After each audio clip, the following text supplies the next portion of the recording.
Terik matahari yang membakar kulit di kawasan hutan mangrove Tuban tidak menghalangi para nelayan untuk melakukan aktivitasnya keseharian.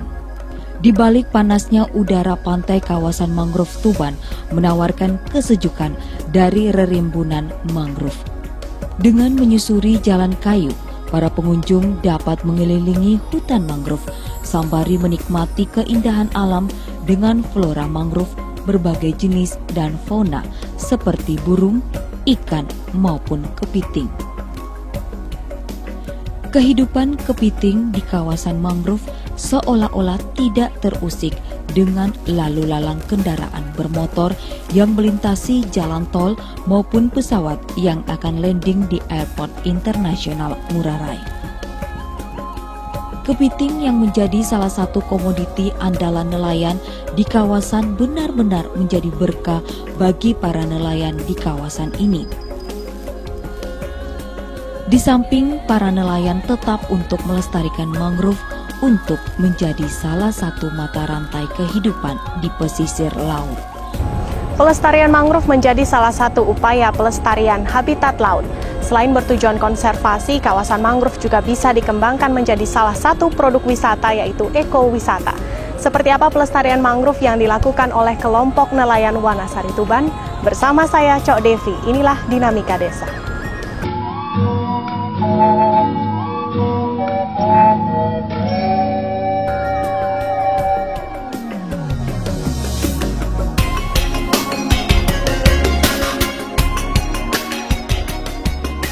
Di sekitar area hutan mangrove cukup ramai karena lalu lalang kendaraan melalui jalan tol di atas perairan maupun lalu lalang pesawat yang akan turun di Airport Ngurah Rai. Di kawasan mangrove Tuban, beberapa kelompok wisatawan mancanegara maupun domestik sudah pernah masuk dan mengadakan kegiatan kecil di areal ekowisata. Awal tahun ini sudah dibuat beberapa gazebo berukuran besar di atas perairan. Gazebo terbuat dari kayu dan bambu ini jaraknya hanya sekitar 30-50 meter dari jalan tol. Selain kerapatan pohon bakau, di sekitarnya ada tambak-tambak kepiting yang dikelilingi pagar bambu. Ketika air surut, pengunjung tidak dapat melihat kehidupan kepiting yang banyak terdapat di sela-sela pohon bakau. Pasang surut air di kawasan ini tidak dapat dipastikan. Kehidupan kepiting di kawasan hutan mangrove diantaranya ada yang berwarna coklat dan hitam serta merah. Kepiting tersebut ini akan terlihat di lumpur dan akar-akar bakau pada saat air surut. Sebaliknya, jika air pasang, kepiting tidak nampak sama sekali, hanya hamparan pohon bakau di perairan.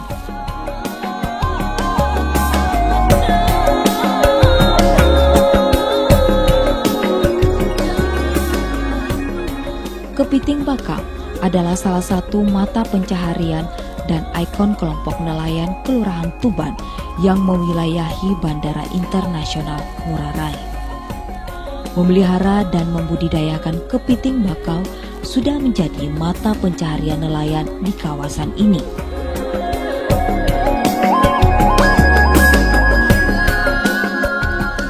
Kepiting bakau sebagian besar dijual oleh kelompok nelayan ke restoran di kawasan Jimbaran hingga Nusa Dua yang banyak membutuhkan untuk keperluan restoran. Bahkan sebagian kepiting budidayanya dijual untuk keperluan restoran milik anggota kelompok. Dalam membudidayakan kepiting bakau di kawasan hutan mangrove, ada 5 jenis yang dibudidayakan. Jalan setapak sudah dibuat dan panjangnya baru 250 meter mengelilingi hutan bakau. Warga berencana membangun sampai 2,5 km ke arah barat laut. Jika terrealisasi, maka jalan bambu dengan lebar sekitar 1 meter ini adalah rute trekking terpanjang di pesisir hutan bakau di Bali.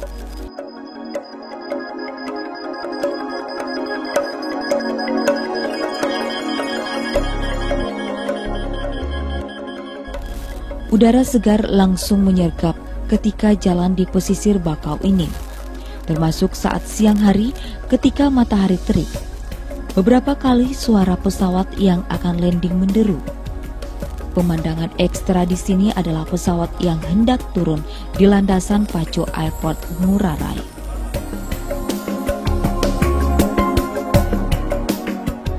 Latar belakang lain yang menjadi daya tarik bagi wisatawan mancanegara berkunjung ke kawasan ini adalah perahu-perahu nelayan tradisional maupun kano yang parkir di sekitar gazebo. Saat ini semakin sedikit nelayan yang aktif melaut karena tangkapan makin sedikit dan sulit keluar dari kawasan jalan tol di atas perairan. Pak, ini kan seperti kita ketahui bahwa tol Bali Mandara ini sudah berdiri. Apakah ada dampaknya dengan adanya tol Bali Mandara ini dengan hutan mangrove yang ada di sini? Apakah ada berdampak kepada pohon mangrove-nya juga?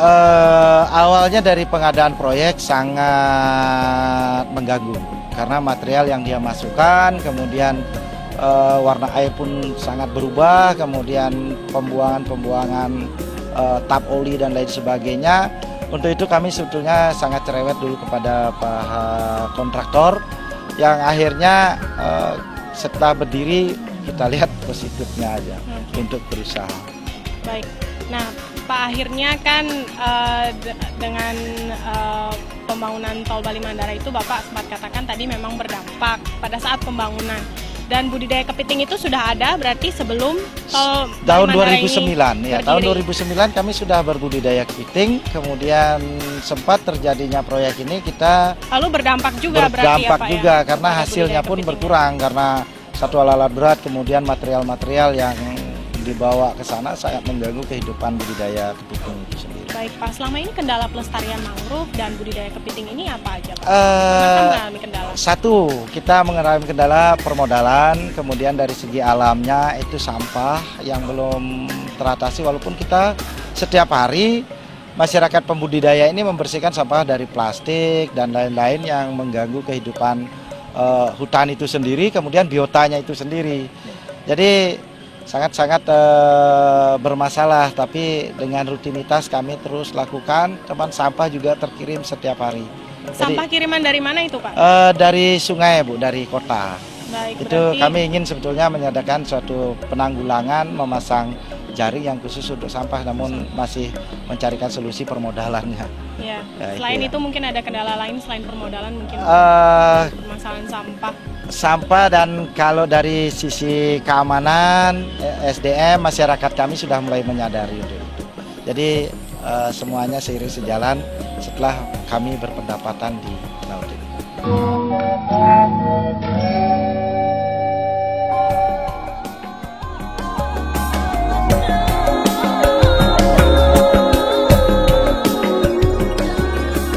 Dengan memanfaatkan lahan hutan mangrove, kelompok nelayan tradisional Wanasari Tuban mengembangkan budidaya kepiting bakau lokal, sekaligus memberikan manfaat ekonomi bagi masyarakat setempat. Dengan sistem keramba kepiting bakau, dipercaya tidak akan merusak habitat dan ekosistem hutan mangrove. Keramba tancap yang kemudian kita sudah uji coba sekitar 3-6 bulan.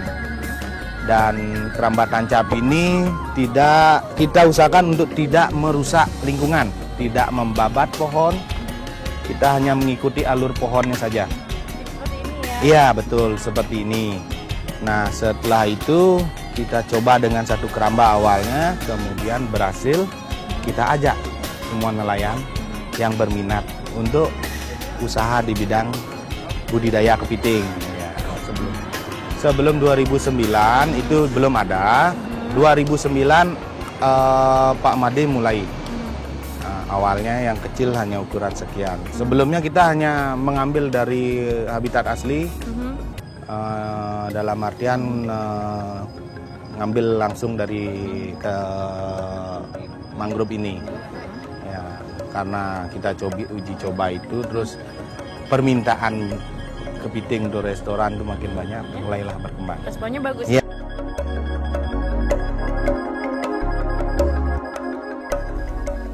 terdapat 5 keramba kepiting bakau yang dikelola oleh 8 hingga 10 nelayan. Bila berat kepiting telah mencapai 300 gram, nelayan akan melakukan panen dan hasilnya akan disuplai untuk restoran milik kelompok nelayan Wanasari yang dikenal dengan Kampung Kepiting.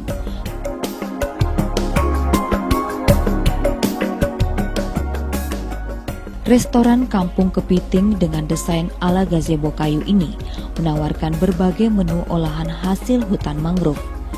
Sambil menikmati indahnya pemandangan hutan mangrove atau uniknya pemandangan jalan tol, pengunjung dapat mencicipi masakan kepiting tol bergoyang dan jus buah mangrove.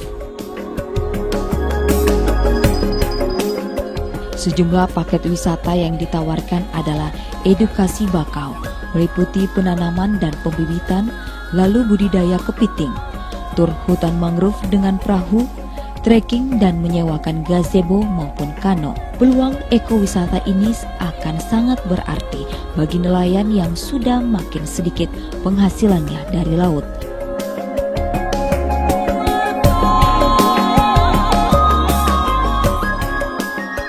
Kedepan, kelompok nelayan Wanasari tengah mengembangkan ekowisata mangrove ini dengan fasilitas wisata air dan beragam atraksi lainnya sehingga para pengunjung dapat memperoleh pengetahuan sekaligus informasi tentang keberadaan hutan mangrove Wanasari Tuban. Dengan pelestarian mangrove selain tujuan konservasi juga akhirnya kelompok nelayan Wanasari Tuban ini memiliki ekowisata begitu ya Pak ya. Mungkin bisa dijelaskan sedikit awal mulanya ekowisata ini. Oke, dari awal kita itu punya konsep bagaimana membudidayakan kepiting dan bisa ekspor tadinya. Setelah kita menemui beberapa ganjalan, tertipu dan lain sebagainya mengenai kendala yang mengakibatkan kita rugi, akhirnya kami mencoba, saya khususnya sebagai ketua nelayan, mencoba suatu konsep bagaimana kalau kepiting ini kita jadikan suatu ikon pariwisata alternatif. Kemudian saya buatkan patung di depan, kemudian kita tata keramba kepiting dan jembatan-jembatan ini akhirnya diminati oleh pariwisata. Banyak sekali, misalnya adanya hari ini ada Wakil Perdana Menteri Bangladesh, kemudian beberapa bulan yang lalu kami juga didatangi tamu penting dari Timor Leste. Jadi Menteri Kelautan Timor Leste juga sempat berkunjung ke sini dan beberapa bupati kepala daerah di Indonesia datang ke sini.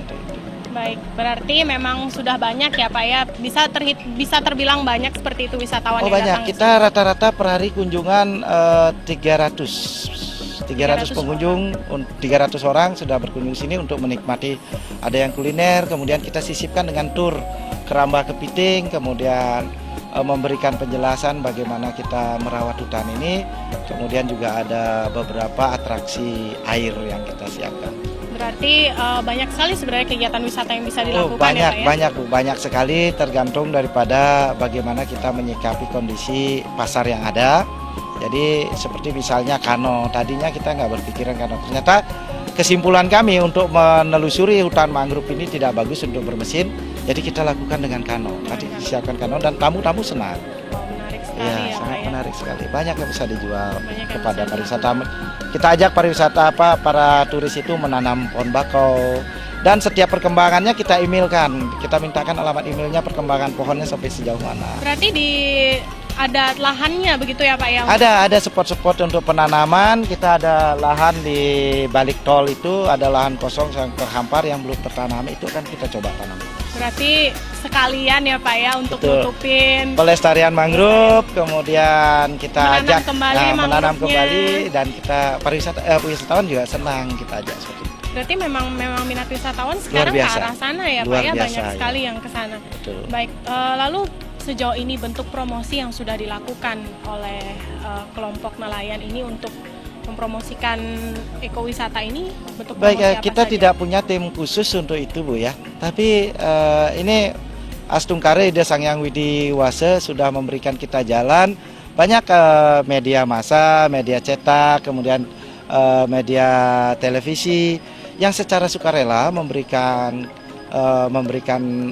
menampung masukan-masukan sehingga bisa disiarkan di seluruh Indonesia, di Bali, bahkan CNN sudah pernah menyiarkan secara cuma-cuma kepada kami karena kami di nelayan dengan berangkat dari ketulusan dan kemauan itikat baik, dan Ida Sang Hyang Widi memberikan kami jalan untuk bagaimana mempromosikan ini.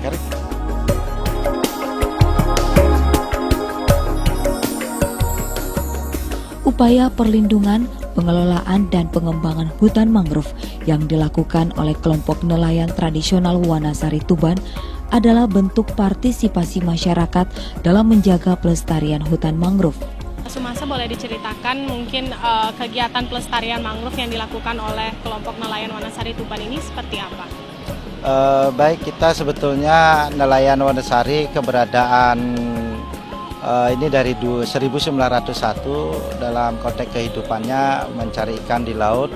Kemudian karena perkembangan zaman mencari kehidupan di laut sangat susah, akhirnya ketergantungan terhadap kehidupan di mangrove ini menjadi sulit.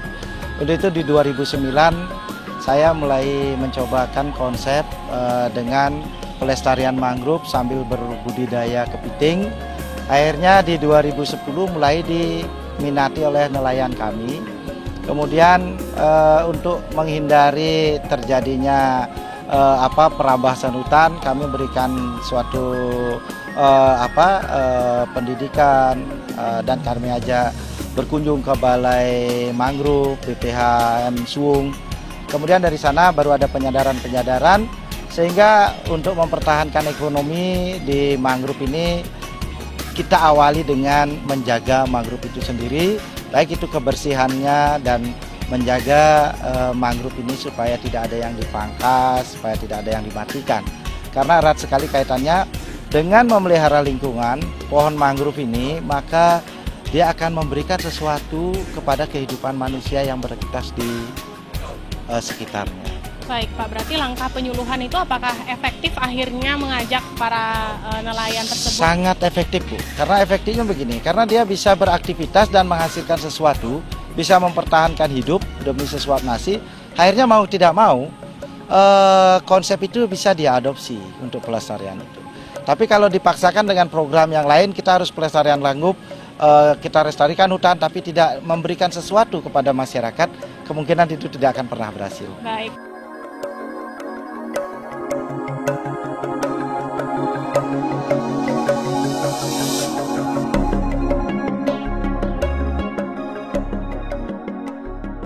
Partisipasi masyarakat ini juga hendaknya didukung oleh pemerintah, mengingat keberadaan hutan mangrove tidak saja memberikan dampak ekonomi bagi masyarakat, namun mampu melindungi generasi penerus dari keganasan alam. Perkembangan pariwisata Bali yang cepat menumbuhkan kesadaran akan pentingnya pariwisata yang singgungan dengan alam sebagai wahana pembangunan ekowisata yang ramah terhadap lingkungan. Ekowisata dapat menjadi pengantar menuju pariwisata berkesinambungan. Dalam ekowisata ada prinsip pembelajaran tentang alam, di mana masyarakat turut mendapat manfaatnya dari kegiatan pelestarian dan pemanfaatan hutan mangrove sebagai kawasan ekowisata. Kawasan hutan mangrove adalah salah satu kawasan pantai yang sangat unik, karena keberadaan ekosistem ini pada daerah muara sungai atau pada kawasan estuari. Saya sangat bangga sekali punya jalan tol di Bali ya. Itu yang selanjutnya mudah-mudahanlah harapan kami terutama yang bergerak di bidang pariwisata, satu, tidak mengganggu. Walaupun kelancaran pariwisata di jalan memang sangat membantu sekali, tetapi untuk kelestarian daripada tumbuhan mangrove itu mudah-mudahanlah tidak terganggu. Atau dengan Bali Mandara Jilid 2 ini bisa tetap mengkawal tentang bagaimana kehidupan tahura itu. Gitu loh. Jadi tahura, jadi saya lihat di dalam gerakan 1 minggu ini, saya lihat dari anak-anak sekolah sudah dalam penanaman pohon mangrove. Jadi itu jangan, kalau istilah Bali, jangan tangan-tangan ayam. Jadi berkelanjutan yang kita inginkan supaya itu tetap terjaga. Jadi saya juga kebetulan dari kecil memang mainnya di rawa-rawa di sana. Saya lihat dulu memang mangrove itu sangat lebat ya, sangat lebat. Jadi harapan kami khususnya yang ada di seputar jalan tol dan di Nusa Dua supaya tetap terjaga tentang hutan mangrove itu. Itu harapan kami.